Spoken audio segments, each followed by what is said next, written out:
Greetings, wanderers of the night. I'm the Keeper of Tales, here to guide you into a world of dreams.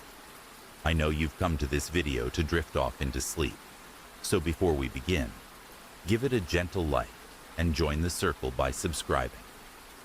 Tell me, where are you resting tonight, and what hour glows on your clock?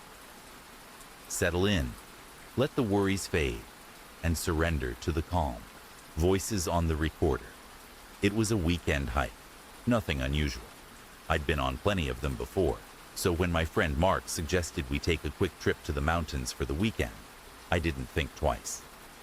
We were both avid hikers, and this trail was one of those lesser-known routes, the kind where you rarely encounter other people. We set out early in the morning. The air was crisp, and the sun had barely risen when we hit the trail. We made good progress, the path winding through dense forests before opening up to steep rocky outcrops. It felt peaceful, almost surreal. I remember thinking how lucky I was to be away from the chaos of daily life. At some point during the hike, we decided to stop for a break. We found a small clearing near a creek, and Mark pulled out a handheld recorder. It wasn't something we typically used, but Mark thought it'd be a fun way to document the trip. He started recording, joking about how much fun we were having, and how we'd probably get lost in the woods and never be seen again.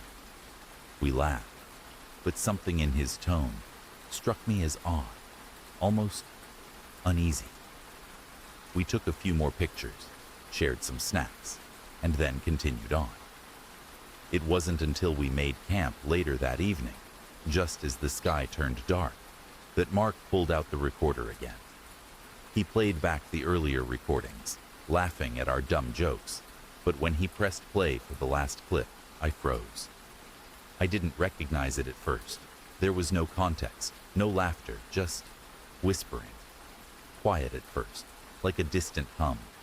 Then, unmistakably, a voice, harsh and raspy, like it was coming from deep within the earth itself. "Get out," it whispered, barely audible, but clear enough for me to hear. I laughed it off, thinking it was some weird feedback from the recorder or interference from the wind. But then the voice came again, louder this time and clearer. "Leave now." I felt a chill run down my spine. Mark was already hitting the rewind button, playing the same part over again. The voice was still there, but there was more now. Footsteps, faint but unmistakable, as if someone had been walking near us the entire time we were sitting by the creek. We both fell silent. It was unnerving, especially since the recorder had been lying on the ground the entire time, right next to us. There was no one else around, just the two of us in the middle of nowhere. Mark shrugged it off at first, but I couldn't shake the feeling that something was wrong.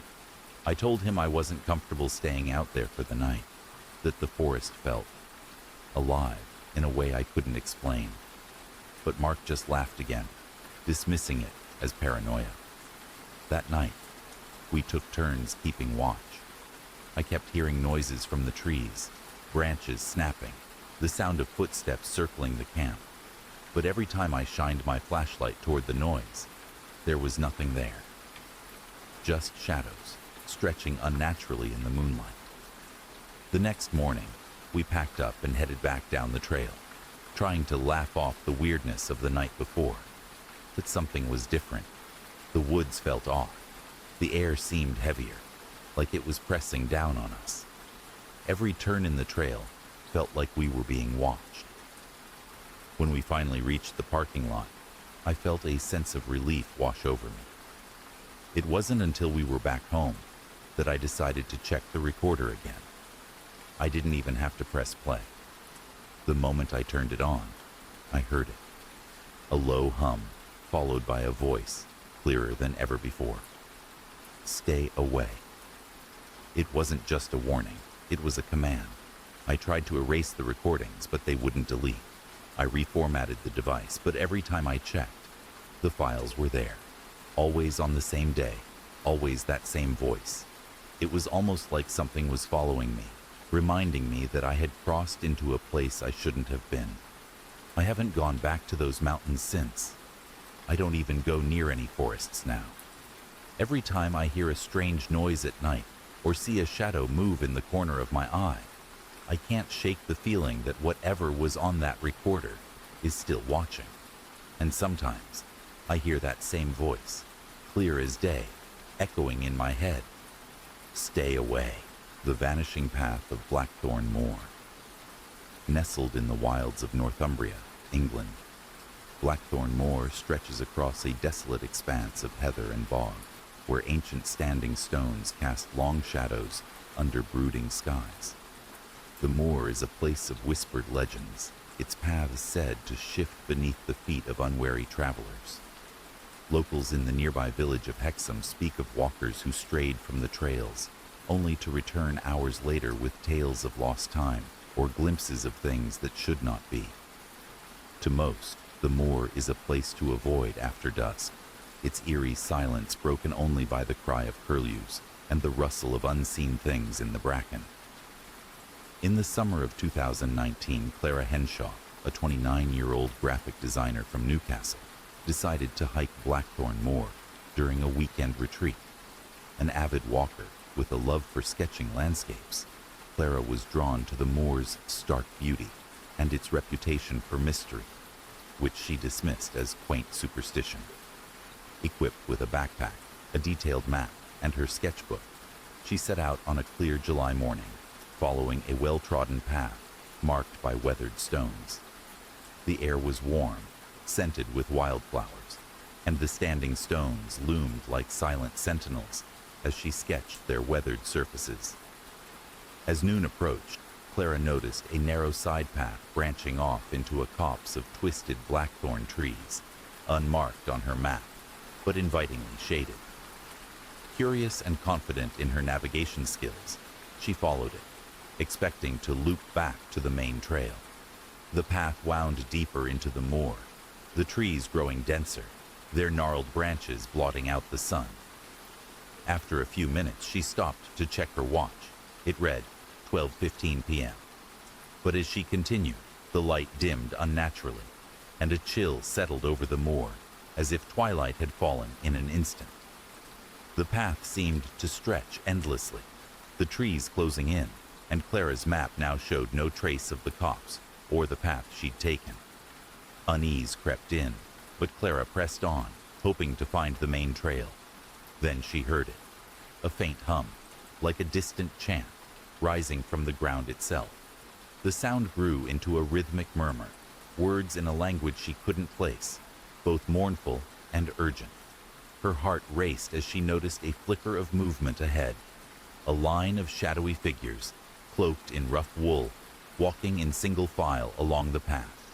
They carried staffs and lanterns, their faces obscured, moving with a purpose that felt both ancient and sorrowful. Clara froze, clutching her sketchbook, as the figures passed within feet of her, their lanterns casting no light.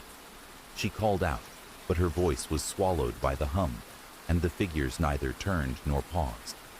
Terrified, Clara turned to flee, only to find the path behind her gone, replaced by an unbroken wall of blackthorn. Panic surged as she stumbled forward, following the figures, who vanished around a bend.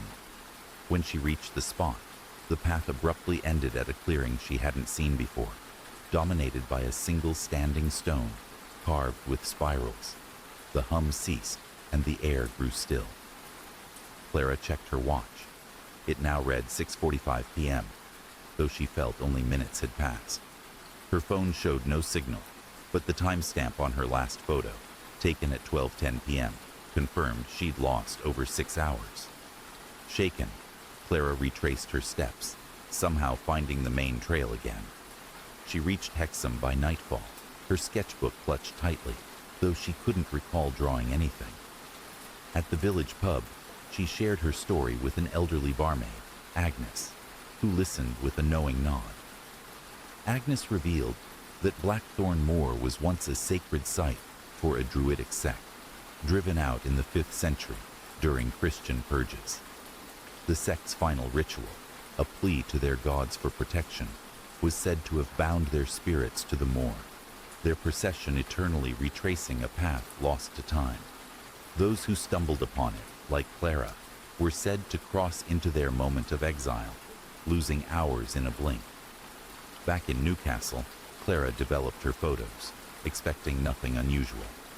But one image, taken at the Standing Stone, showed faint, translucent figures circling it, their lanterns glowing dimly. Figures she hadn't seen when she pressed the shutter. She never returned to Blackthorn Moor, but the hum lingered in her dreams, and her sketches from that day depicted a path she couldn't remember drawing. Some say the moor's paths are alive, shifting to ensnare the curious, replaying the Druid's last march. Others, like Clara, wonder if the moor is a tier in time, where the past walks alongside the present, waiting for those who stray too far. The silent bell of Dunraven Crag. Perched on the rugged cliffs of Pembrokeshire, Wales, Dunraven Crag overlooks the churning waters of the Celtic Sea, its windswept slopes dotted with the ruins of a medieval chapel. The crag is a place of stark beauty, but locals in the nearby village of St. Bride's speak of it with unease, claiming the chapel's bell, long since removed, still tolls on stormy nights, heralding sorrow. Tales abound of sailors who heard its phantom chime before their ships met the rocks below, and of walkers who felt an inexplicable pull toward the cliff's edge. To most, Dunraven Crag is a scenic overlook. To those who know its secrets, it is a place where grief lingers like salt in the air. In the winter of 2020, Megan Price, a 34-year-old marine biologist from Cardiff, visited Dunraven Crag to study coastal erosion for a university project. A pragmatic woman with little patience for ghost stories, Megan saw the crag's legends as romantic embellishments, likely spread to draw tourists. She arrived on a blustery February afternoon, her backpack laden with surveying tools, a thermos of tea, and a waterproof notebook. The chapel ruins were bleak but striking, their stone walls weathered by centuries of salt and wind, the bell tower reduced to a jagged stump. As she measured the cliff's retreat, the sea roared below, and gulls wheeled overhead. As dusk approached, the wind grew fiercer, carrying a faint metallic hum that Megan assumed was the creak of her tripod in the gale. She packed her equipment, ready to leave, but the hum sharpened into a single, resonant clang, like a bell struck once and left to fade. Startled, she scanned the ruins, seeing nothing but shadows and stone. The sound came again, clearer now, echoing from the tower's empty frame. Her scientific mind raced for explanations, a loose metal fragment perhaps, or vibrations from the cliffs, but the clang repeated, steady and deliberate, each toll heavier than the last. Uneasy, Megan approached the tower, her flashlight beam cutting through the gathering dark. At the tower's base, the air grew thick, as if pressing against her chest. The bell's tolls slowed, and between them, she heard a low, anguished moan, unmistakably human. Her flashlight flickered, revealing a fleeting shape in the tower's arch. A woman in a hooded cloak, her hands clutching an invisible rope, her face pale and etched with despair. The woman's lips moved, forming silent words, and her eyes locked onto Megan's with a plea that sent a shiver down her spine. The next toll was deafening, and Megan stumbled back, her flashlight dying. When she fumbled it back on, the woman was gone, and the bell's chime had stopped, leaving only the howl of the wind. Shaken, Megan fled to St. Bride's, seeking refuge in a small cafe. Over a steaming mug, she recounted her experience to the cafe owner, an elderly man named Dafydd, whose eyes darkened at her words. He shared a story passed down through generations. In the 14th century, during a brutal storm, a ship carrying the village's men foundered off Dunraven Crag. The chapel's bell ringer, a widow named Gwenllian, rang the bell frantically to guide them home. But the storm drowned her efforts, and all aboard perished, including her only son. Overcome with guilt, Gwenllian climbed the tower and leapt to her death, her final toll echoing as she fell. Since then, her bell is said to ring before storms, her spirit forever trying to save those she could not. Megan returned to Cardiff, her data incomplete, but her perspective altered. She reviewed her photos from the crag, expecting nothing unusual, but one image, taken near the tower, showed a faint, misty outline of a cloaked figure, invisible when she'd clicked the shutter. She never spoke of Dunraven Crag again, but the toll of that bell haunted her thoughts, especially on stormy nights. Some say Gwenllian's grief is bound to the crag, her bell a warning etched into the stone. Others, like Megan, wonder if the cliffs hold a fragment of her despair, ringing out across time to those who stand too close to the edge. The figure on the highway.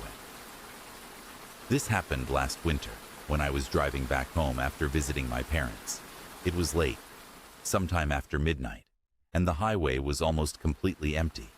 Just a long, endless stretch of dark road, cutting through frozen fields. The weather had turned ugly.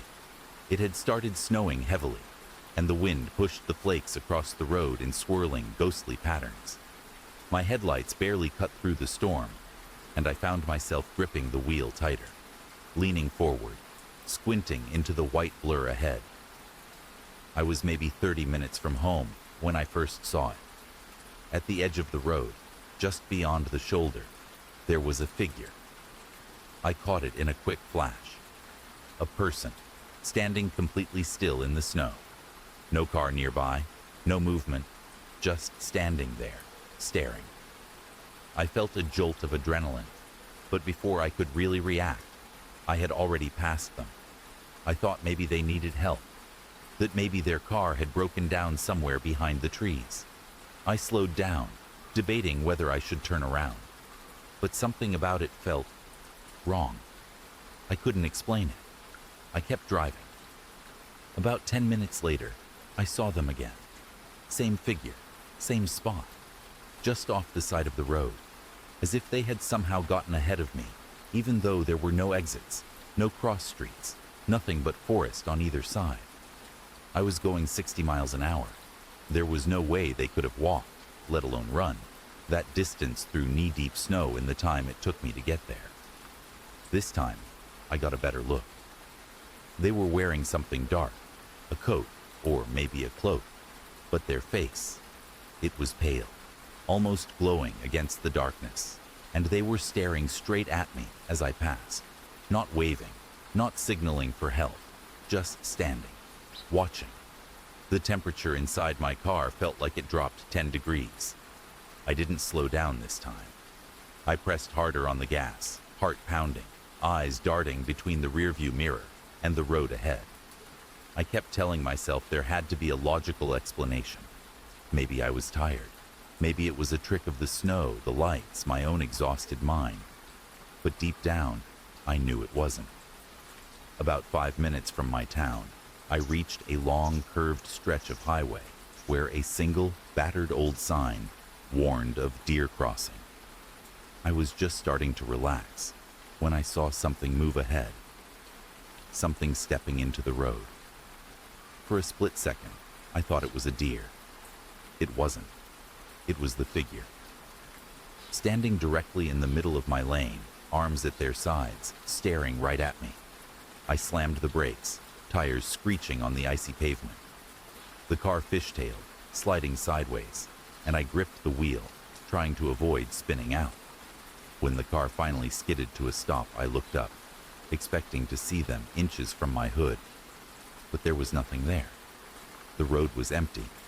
No figure, no tracks, no sign that anyone had ever been there at all. I sat there for a long moment, breathing hard, the snow pounding against the windshield. Then I slowly pulled back onto the road and drove home, refusing to look into the rearview mirror, no matter how badly I wanted to.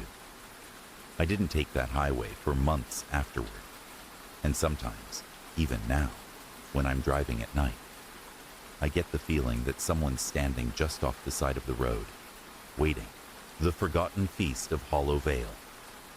In the shadowed heart of County Galway, Ireland, Hollow Vale is a windswept hollow where the River Corrib bends around a cluster of ancient yew trees, their gnarled roots clutching the earth like skeletal hands. The Vale is a place of quiet dread, its mossy stones and sunken paths avoided by locals who murmur of a cursed banquet that never ends.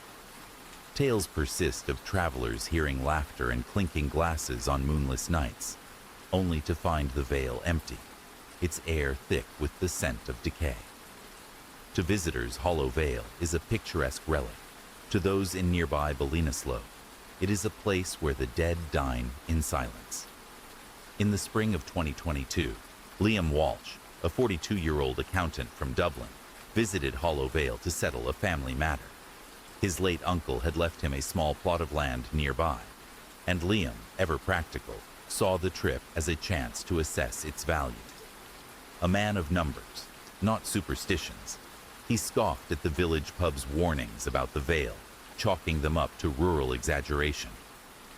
On a damp April evening, armed with a flashlight and a surveyor's map, he drove to the hollow, parking near a stone bridge that marked its edge. The yews loomed in the twilight, their branches swaying despite the still air, and a faint mist curled along the riverbank.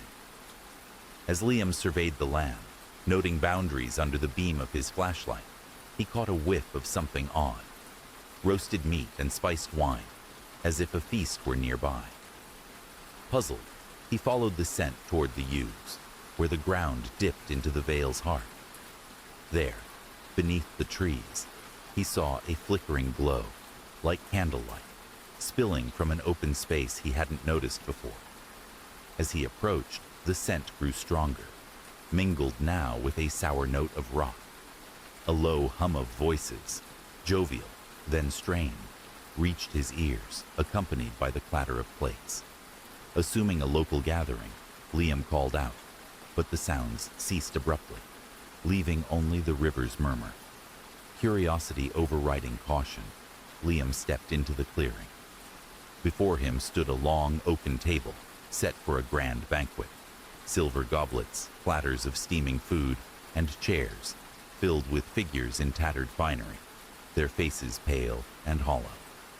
At the table's head sat a man in a velvet doublet, his eyes sunken, raising a goblet in a silent toast. The guests mirrored him, their movements mechanical, their lips moving without sound. Liam's flashlight wavered as he noticed the food: molded bread, rancid meat, wine clouded with sediment. Yet the figures ate, their jaws grinding in eerie unison. A woman in a frayed gown turned to him, her gaze empty, and pointed to an empty chair, as if inviting him to join. Panic seized Liam. He backed away, but the ground seemed to shift, the yews closing in like a cage. The table glowed brighter, and the figures' silent feast grew frenzied, their hands tearing at the spoiled food, their eyes now fixed on him. A chilling realization hit. The chair was meant for him. He bolted, tripping over roots, the laughter resuming behind him, now cold and mocking. When he reached his car, gasping, he glanced back. The Vale was dark, the glow gone, the scent vanished. His flashlight showed only muddy footprints, but his map, dropped in the chaos, was missing. Shaken, Liam sought answers at the pub, where an old farmer, Seamus, shared a grim tale. In the 1690s, during the Williamite War, a wealthy merchant hosted a lavish feast in Hollow Vale to celebrate a truce. But betrayal poisoned the night. Rival clans, invited as guests, massacred the host and his kin, leaving the table untouched. The bodies were buried in unmarked graves, and the Vale was shunned, its feast said to replay for those who disturbed its rest. Seamus warned that joining the table meant joining the dead, a fate Liam had narrowly escaped.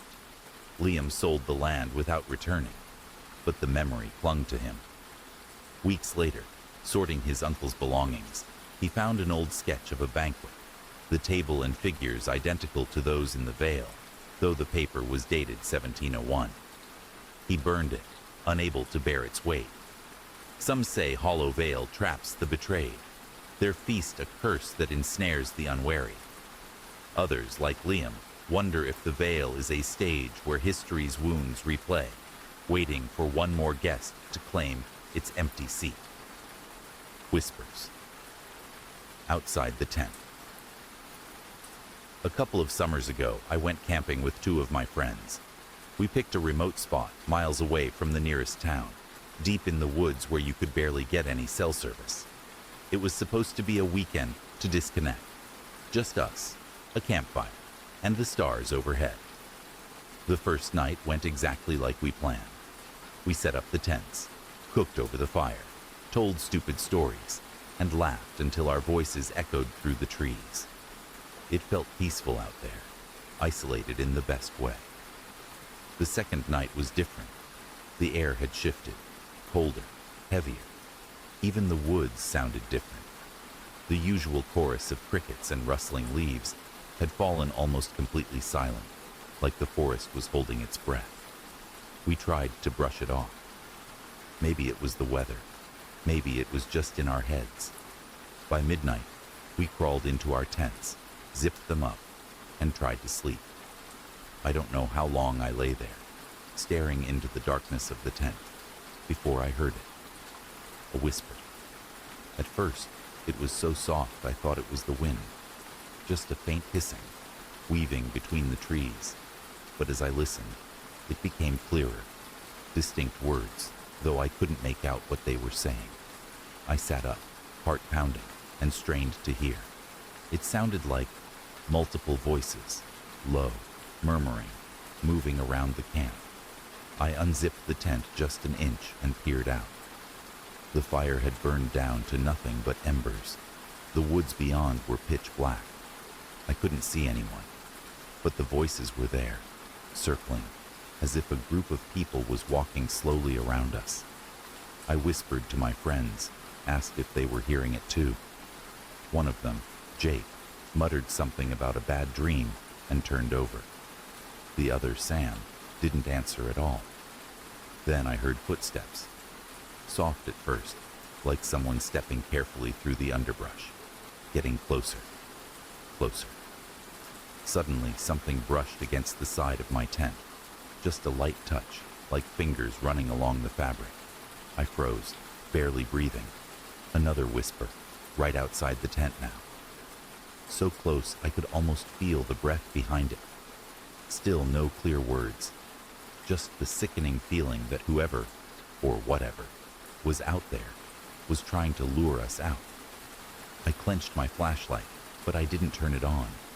Some instinct told me not to, that if I showed any sign I was awake, they might come inside. I sat like that for what felt like hours, the whispers rising and falling, footsteps crunching in the dead leaves, circling, circling, always just out of sight. Sometime just before dawn, the sounds faded.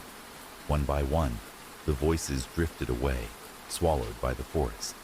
The last thing I heard was a single drawn-out whisper right at the entrance to my tent, a word I finally understood. Come. When the sun finally rose, I stumbled outside.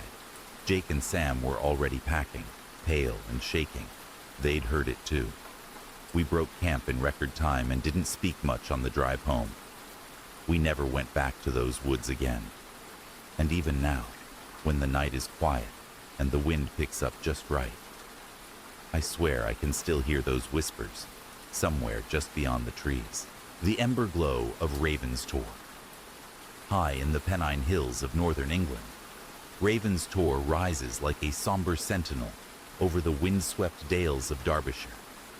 Its craggy summit, crowned with a circle of weathered stones, is a place of whispered dread, where the air carries the faint tang of smoke, even on clear days. Locals in the village of Edale speak of a fire that burns without fuel, seen only by those who linger too long at dusk. Tales tell of shepherds who glimpsed flames atop the Tor, only to find cold stone, and of hikers who felt an oppressive heat that left no mark. To outsiders, Raven's Tor is a rugged landmark. To those who know its lore, It is a place where a forgotten tragedy smolders still. In the autumn of 2021, Sarah Bennett, a 27-year-old photographer from Sheffield, trekked to Raven's Tor to capture its stark beauty for a local art exhibition. A self-described skeptic with a passion for moody landscapes, Sarah brushed off the village's warnings as quaint folklore, eager to shoot the stone circle against the setting sun. She arrived in the late afternoon, her camera bag slung over her shoulder, the moorland air crisp and tinged with heather. The tor loomed above, its stones etched with faint, spiraling patterns she assumed were natural weathering. As she set up her tripod, the wind carried a distant crackle, like twigs snapping underfoot. As the sun dipped below the hills, casting long shadows, Sarah noticed a faint glow pulsing at the center of the stone circle, like embers catching in a breeze. Thinking it was a trick of the light, she adjusted her camera, but the glow intensified, accompanied by a low, rhythmic thrum, as if the earth itself were breathing. Curious but wary, she approached, her boots crunching on gravel. The air grew warm, unnaturally so, and the crackle sharpened into the roar of a fire, though no flames were visible. Her camera's viewfinder flickered, showing a haze of orange where the glow should be, and a faint smell of charred wood filled her lungs. At the circle's edge, Sarah froze. The glow erupted into a spectral blaze, flames licking the stones without consuming them, illuminating a scene within the circle. Shadowy figures, clad in coarse 17th century garb, huddled around a pyre. A woman stood at the center, her hands bound, her face contorted in silent agony as the flames seemed to engulf her. The figures watched, their expressions a mix of fear and resolve, their lips moving in unison, chanting words Sarah couldn't hear. She snapped a photo, the flash blinding, and the vision vanished. The flames, the figures, the pyre, all gone, leaving only cold stones and a lingering heat on her skin. Trembling, Sarah fled down the tor, the thrum fading behind her. In Edale, she sought out the village historian, an elderly woman named Edith, at the local library. Over tea, Edith shared a grim tale. In 1665, during the Great Plague, a healer named Marjorie was accused of witchcraft by panicked villagers.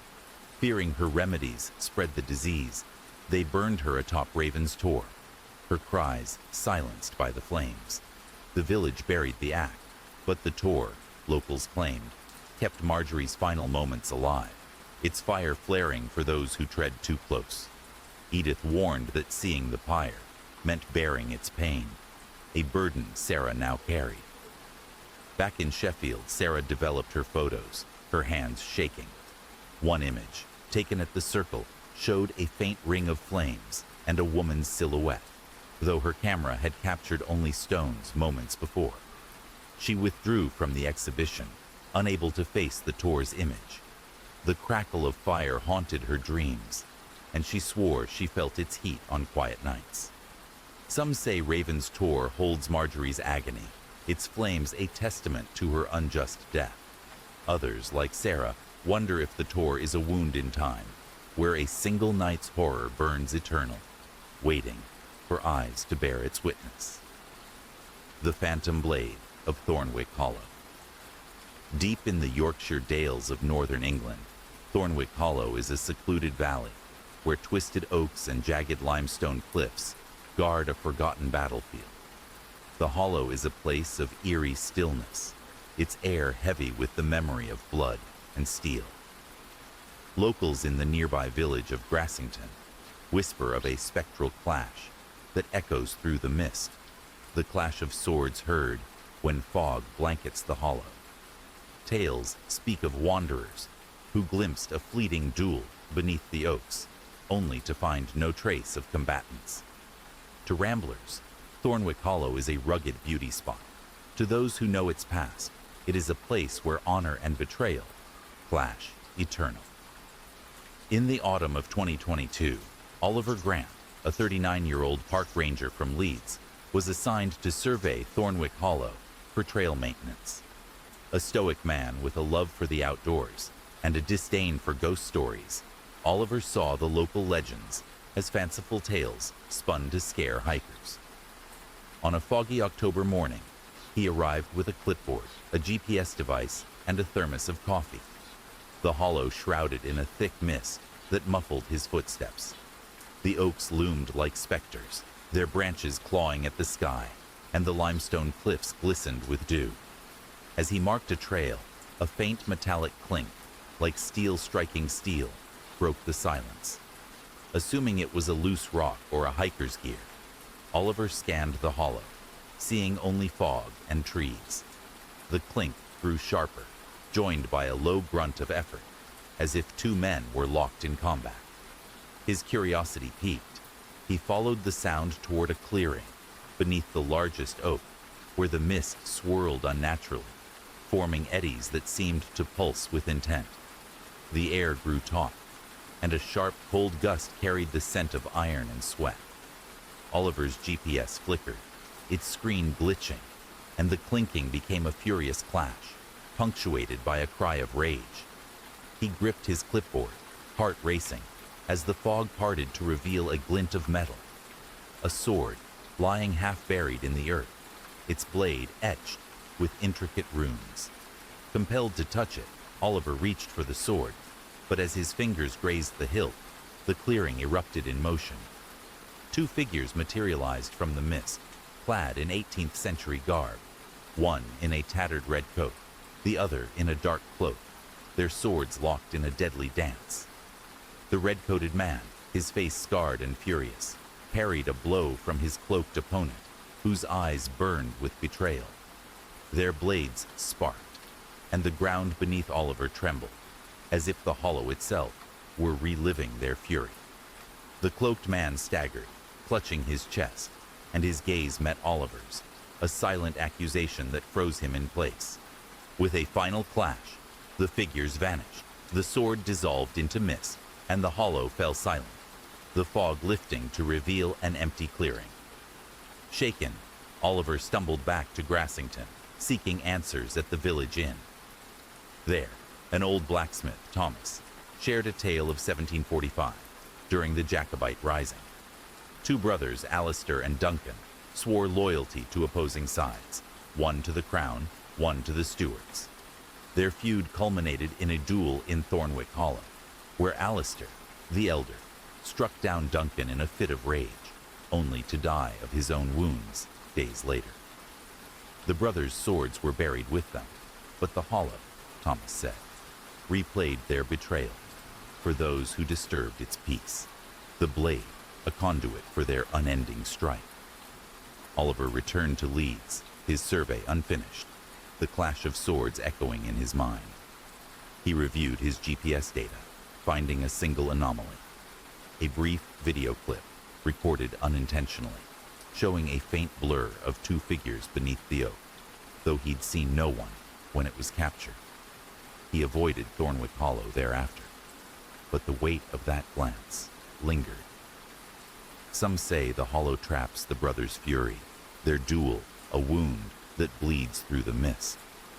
Others, like Oliver, wonder if the valley is a stage where time replays its darkest oaths, waiting for hands to touch the blade that binds them. The storm's call of Kilmary Point. I've never been one for ghost stories, but Kilmary Point, a jagged outcrop on the west coast of the Isle of Mull, Scotland, changed that. The point is a lonely place, where cliffs drop into the Atlantic, and sea spray clings to the air like a shroud. Locals in Tobermory talk of a storm that never dies, its winds howling the name of a sailor lost to the deep. They say if you stand too long at the point's edge, you'll hear his voice, begging for rescue. I thought it was just island folklore, the kind spun to keep kids from the cliffs. That was before I went there myself. In the winter of 2023, I, Rachel Harper, a 35-year-old freelance writer from Glasgow, came to Mull for a travel piece on its hidden gems. I'm a city girl, more at home with coffee shops than cliffs, but the promise of a quiet retreat lured me to Kilmary Point. I arrived on a gray January morning, my notebook tucked in my coat. a camera slung around my neck, and a flask of tea to ward off the chill. The point was as wild as I'd heard. Waves crashing against black rocks, gulls screaming overhead, and a lone standing stone etched with faded Celtic knots, marking the cliff's edge. I scribbled notes about the view, dismissing the locals' tales as poetic nonsense. As noon crept closer, the sky darkened, and a wind kicked up, sharp enough to sting my cheeks. I was about to head back when I heard it. A low, keening wail, not the wind but something human, rising from the sea below. I froze, my pen hovering over my notebook. "Hello?" I called, my voice swallowed by the gale. The wail came again, clearer now, a man's voice, hoarse and desperate. "Help me." My stomach twisted. I edged toward the cliff, peering down at the churning waves, but saw nothing. No boat, no swimmer, just foam and rock. Thinking it was my imagination, I turned away, but the wind roared, and the wail became a plea. "Don't leave me." My heart hammered. I fumbled for my camera, snapping a photo of the sea, hoping to capture something, anything, to explain the voice. That's when the air changed, growing heavy, like a storm about to break. The standing stone hummed, a vibration I felt in my bones, and the wind whipped into a frenzy, carrying the scent of salt and something fouler, like rotting seaweed. I stumbled back, but the world blurred, and for a moment, I wasn't on the cliff anymore. I saw him, a man in a tattered oilskin, clinging to a splintered mast, his face gaunt, his eyes wide with terror as waves swallowed him.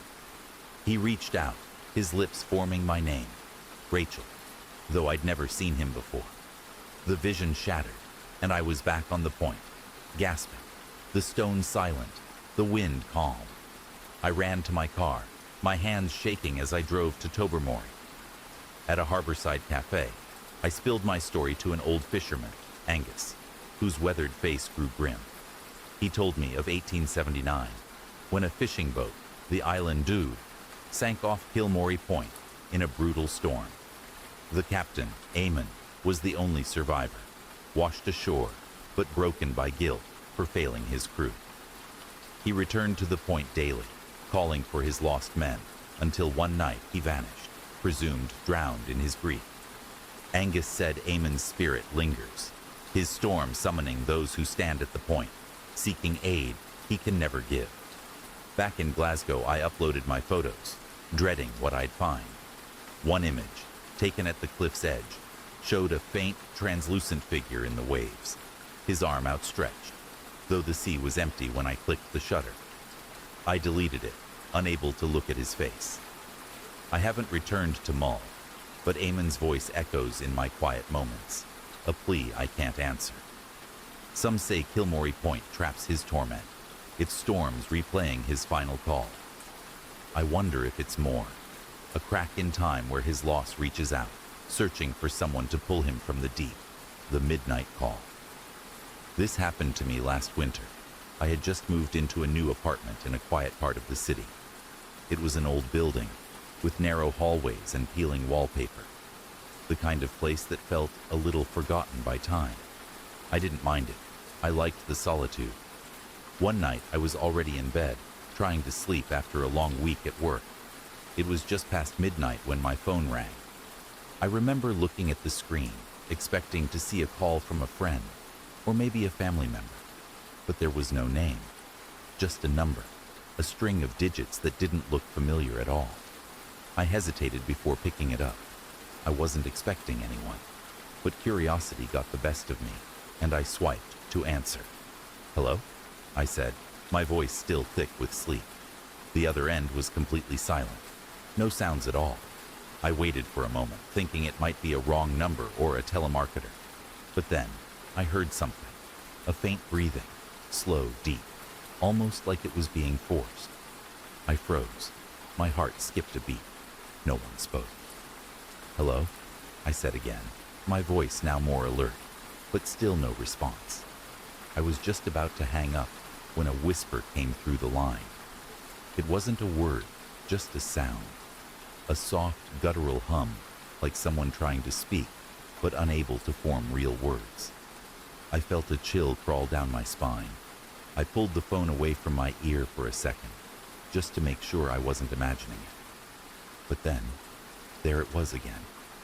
The whisper, louder this time. "Help me." The voice was raspy, almost strained, and it sent a wave of unease washing over me. I gripped the phone tighter, my thoughts racing. "Who is this?" I asked, my voice shaking slightly. The line went dead. I checked my phone. The call had ended. But the thing was, the screen didn't show that it had been a missed call. It was as if no one had called at all. I stared at the screen for a long time, trying to make sense of it. I checked the number, but it didn't match anything in my contacts. It wasn't from anyone I knew. I tried to dismiss it, chalking it up to my imagination playing tricks on me in the dark. But something about it didn't sit right. The voice, the way it sounded so close, yet so far away. I tried to go back to sleep, but every time I closed my eyes, I saw the number on my phone. My mind kept replaying the whisper, "Help me," over and over. A few minutes later, my phone rang again. I looked at the screen, heart pounding. The same number. I didn't want to pick it up, but I couldn't stop myself. I answered, breath catching in my throat. This time, the voice was clearer, almost desperate. "You shouldn't have answered." I didn't say anything. I just hung up, immediately. But that wasn't the end of it. The calls kept coming, at random hours during the night, always from that same strange number. Sometimes the voice was just breathing. Other times, it would whisper something. "Don't sleep," or "I see you." Each call made my skin crawl, and I couldn't figure out what was happening. I tried blocking the number, but it didn't help. The calls kept coming, from different numbers, sometimes even with no number at all. I couldn't take it anymore. I packed up my things and moved out of that apartment. But even now, I get the occasional call. Each time I answer, there's only silence, or that same whisper, "Help me." And I can't help but wonder, was I ever supposed to hear it? A night in the abandoned house in the woods. This happened to me a few years ago, in early autumn. I had decided to go camping alone, something I used to do often, just to clear my head. I picked a forest about an hour away from my town, a place I thought I knew well enough not to get into trouble. That afternoon, I parked my car at the trailhead and started hiking deeper into the woods. The trees were thick, their tops blocking most of the gray sky above. The air smelled of wet leaves and distant rain, and the further I walked, the quieter it became. No people, no animals, just me and the forest. I had planned to set up camp near a small clearing I knew about, but by the time I got close, it started to rain. First a drizzle, then heavier drops pattering on the ground. The clearing was already turning into a muddy mess. Setting up a tent there would have been miserable. As I looked around for shelter, I noticed something between the trees, a structure. At first, I thought it might be an old cabin. Curiosity got the better of me, and I made my way toward it. The building was unsettling. It looked ancient, the wood blackened by time, the roof sagging, windows either broken or missing entirely. I hesitated, standing there in the rain. The smart thing would have been to turn around, but the rain was picking up, and I told myself it was just an old house, nothing more. I pushed the door open with my foot. It groaned loudly, swinging inward into darkness. The smell inside was overwhelming. Mold, damp wood, and something else. Something faintly metallic, like rusted iron. I clicked on my flashlight. Dust floated in the beam, swirling lazily. The floorboards creaked under my boots as I moved inside. Every step echoed strangely, like the house itself was breathing around me. I found a room near the back, no windows, just solid walls, and decided it was the safest place to ride out the storm. I unrolled my sleeping bag on a relatively dry patch of floor, set down my backpack, and sat listening to the rain hammering the roof above me. For a while, everything was fine. The steady rhythm of rain was almost comforting. I even started to relax until I heard it. Footsteps. At first, I thought it must have been the wind, or maybe an animal outside, but no. These were definite heavy steps, slow, measured, moving across the warped floorboards.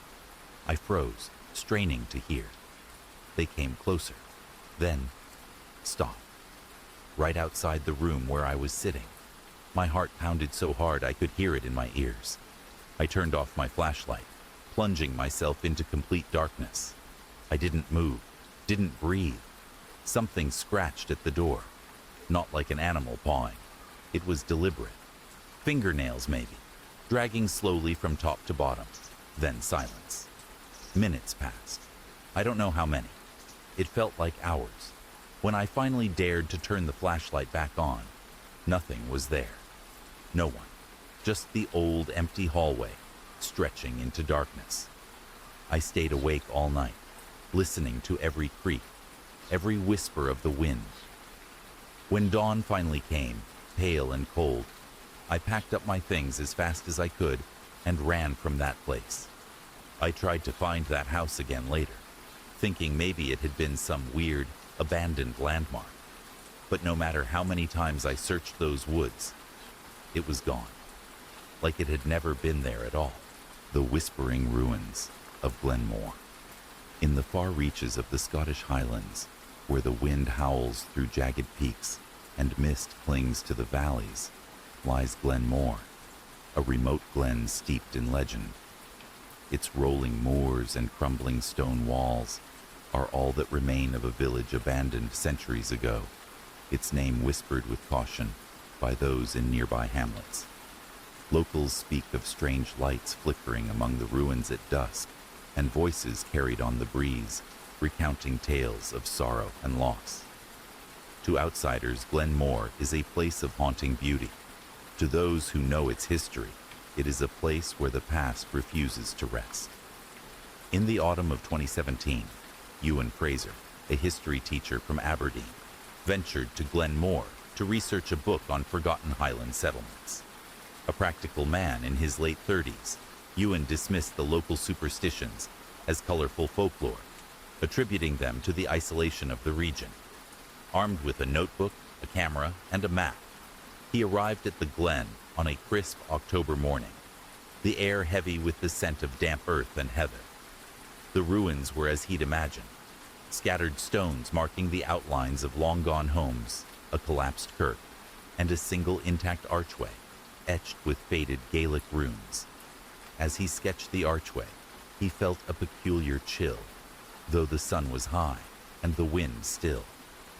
By mid-afternoon, Ewan had explored most of the site, taking photos and jotting notes about the village's likely demise during the Highland clearances. As he sat on a moss-covered stone to eat a sandwich, he noticed a faint sound, like a low murmur, rising from the direction of the kirk. Thinking it was the wind whistling through the broken walls, he ignored it and continued writing. But the sound grew clearer, resolving into what sounded like a man's voice, hoarse and pleading, though the words were indistinct. Curious but cautious, Ewan stood and approached the kirk, his boots sinking into the soft earth. Inside the roofless kirk, the air felt heavier, as if the ruins were holding their breath. The murmuring stopped abruptly, replaced by silence so profound it made Ewan's ears ring. He scanned the empty space, seeing only crumbling stones and patches of grass.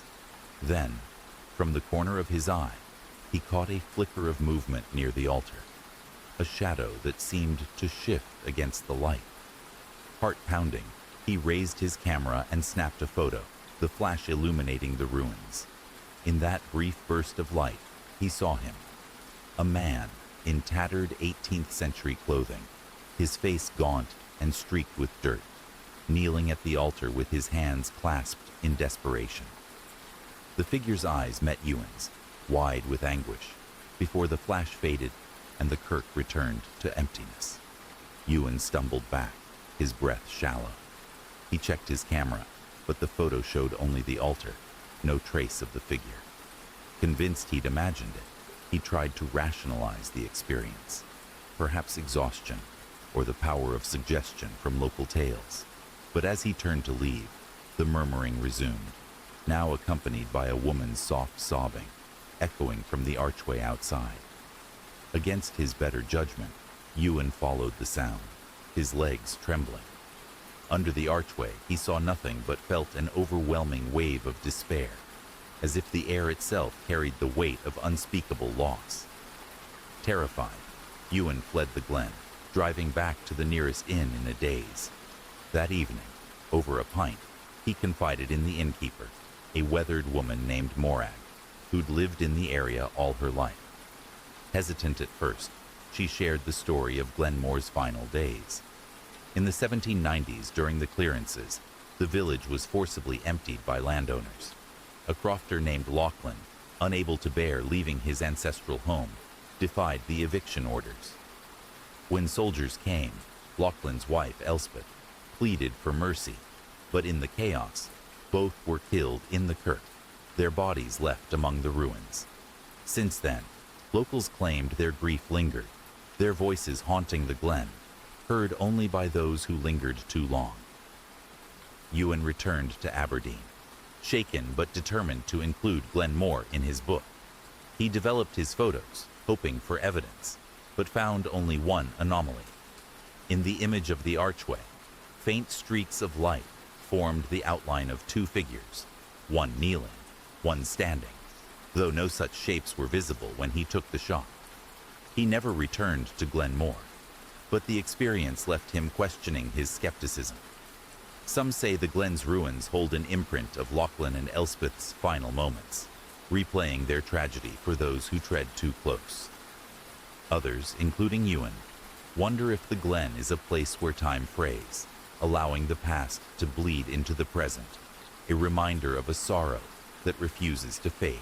The lost locket of Sorrow's Beck. Tucked away in the rolling hills of County Antrim, Northern Ireland, Sorrow's Beck is a narrow stream that winds through a secluded glen, its banks lined with ancient hawthorn trees and crumbling dry stone walls. The beck is a place of quiet unease, its waters said to carry the echoes of a child's cry, heard only when the moon is hidden. Locals in the nearby village of Glenarm whisper of a locket lost in the stream, its gleam drawing wanderers to the water's edge, only to leave them with a weight they cannot shake. To passers-by, Sorrow's Beck is a serene brook. To those who linger, it is a place where a mother's grief ripples through time. In the summer of 2023, Fiona Kelly, a 31-year-old librarian from Belfast, visited Sorrow's Beck to escape the bustle of city life. A reserved woman with a fondness for local history, Fiona was intrigued by the glen's folklore, but saw it as charming myth, not reality. On a warm June afternoon, she arrived with a picnic basket, a book on Irish legends, and a small journal to jot down thoughts.